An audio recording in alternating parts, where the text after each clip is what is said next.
Ar esi bandęs šias salotas? Ar žinai, kad šios salotos yra topuose receptų jau ne vienerius metus? Kodėl jos tokios populiarios? Manau dėl to, kad jas gali neštis į darbą, į iškylą gamtoje, ar tiesiog jomis mėgautis pasigaminęs salotas iš vakaro, kitą dieną turėti nuostabius pietus. Pirmas sluoksnis eina padažas. Padažui tau reikės alyvuogių aliejaus, balzamiko acto, agavų sirupo, druskos, pipirų, gali būti ir medus, truputį citrinos sulčių. Toliau dedu antrąjį sluoksnį supjaustytą raudonąjį svogūną tam, kad jisai marinuotųsi būtent padaže.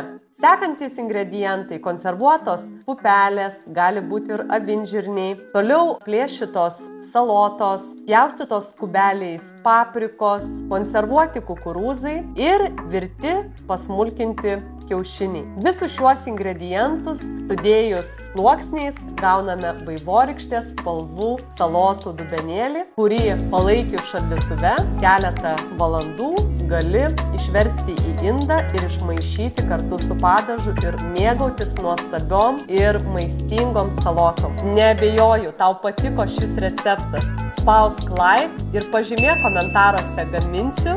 Sek Sveikatai palankus LT naujausius receptus ir naujienlaikraštį užsiprenumeruok pats pirmas.